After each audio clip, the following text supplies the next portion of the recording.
नमस्कार मित्रों, मैं आलोक त्रिपाठी नई किरण चैनल में आप सभी का हार्दिक स्वागत करता हूं। पुराणों से की जुड़ी अंतर कथाओं की इस श्रृंखला में आज जो कहानी प्रस्तुत करने जा रहे हैं, वो व्यास जी के जन्म की कहानी है। व्यास जी का जन्म कैसे हुआ? महाभारत बड़ा ही लोकप्रिय ग्रंथ है। सभी महाभारत की कहानियों से परिचित हैं। तो उसी से जुड़ी कहानी है महर्षि वेद व्यास का जन्म कैसे हुआ। प्राचीन काल में उपरिचर नाम के एक राजा थे। उनकी पत्नी का नाम गिरिका था। एक बार ऋतुकाल से शुद्ध हुई रानी उपरिचर से पुत्र प्राप्ति की इच्छा से समागम का अनुरोध प्रकट करती हैं। परंतु उन्हीं दिनों पितरों ने राजा को हिंसक पशुओं का वध करने की आज्ञा दी। पितरों की आज्ञा मानकर राजा वन में गए, परंतु शिकार के दौरान भी पत्नी के बारे में सोचते रहे। उनके मन में काम का संचार हुआ और उनका वीर्य स्खलित हो गया। राजा ने यह सोचकर कि मेरा वीर्य और पत्नी का ऋतुकाल व्यर्थ न हो, उन्होंने उसे एक पात्र में एकत्रित कर लिया और उसे पुत्रोत्पत्ति कारक मंत्रों से अभिमंत्रित कर एक बाज पक्षी के द्वारा अपनी पत्नी तक पहुंचाने के लिए दिया। पक्षी वीर्य लेकर चलता है और जब वह यमुना नदी पार करता रहता है, तभी दूसरे पक्षी उस पर हमला कर देते हैं, जिसके कारण वह वीर्य पात्र यमुना नदी में गिर जाता है। यमुना नदी में एक अद्रिका नाम की अप्सरा, जो कि ब्रह्मा के शाप से शापित होकर मछली के रूप में रहती थी, उसी ने वह वीर्य निगल लिया। उचित समय आने पर जब वह मछली निषाद दासराज के द्वारा पकड़ी जाती है, तब जब उसने मछली का पेट चीरा तो उसमें से एक नवजात लड़की और लड़का निकले। राजा उपरचर के पास मछुआरे लेकर जाते हैं उसे।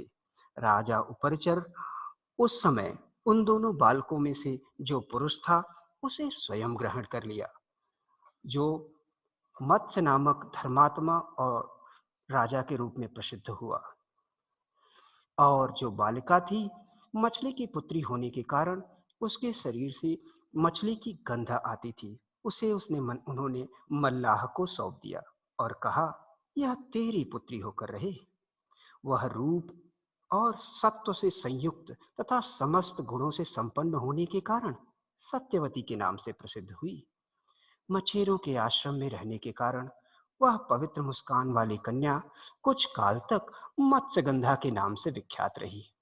वह पिता की सेवा के लिए यमुना जी के जल में नाव चलाया करती थी।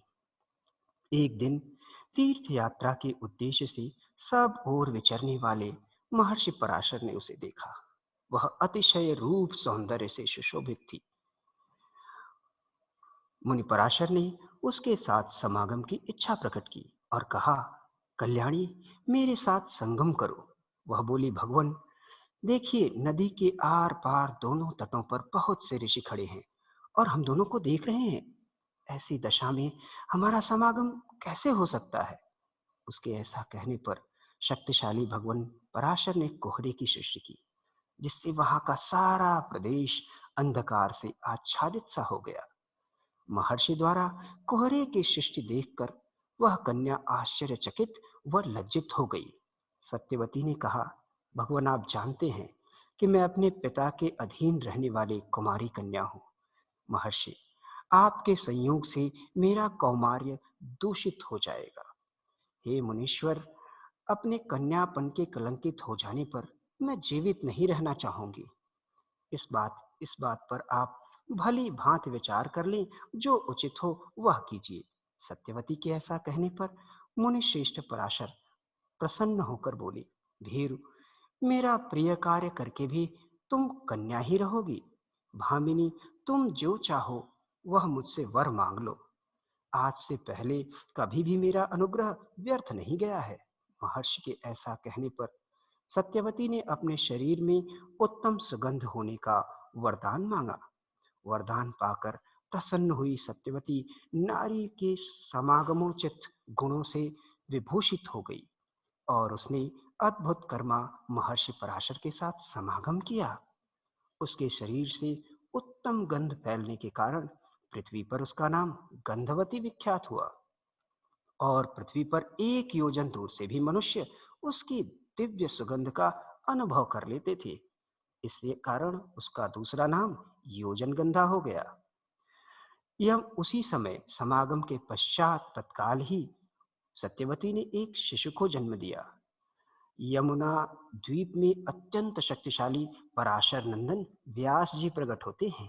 उन्होंने माता से कहा, आवश्यकता पड़ने पर तुम मेरा स्मरण करना, मैं अवश्य दर्शन दूंगा। इतना कहकर माता की आज्ञा ले व्यास जी तपस्या में लीन हो गए। इस प्रकार महर्षि पराशर द्वारा सत्यवती के गर्भ से द्वैपायन व्यास जी का जन्म हुआ। वे बाल्यावस्था में ही यमुना के द्वीप में छोड़ दिए गए थे, इसलिए द्वैपायन नाम से भी प्रसिद्ध हुए। तदंतर सत्यवती भी प्रसन्न पूर्वक अपने घर चली आई।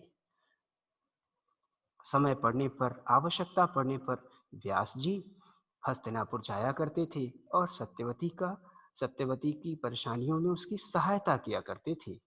इस प्रकार से यह व्यास जी के जन्म की कथा यहीं समाप्त हो जाती है।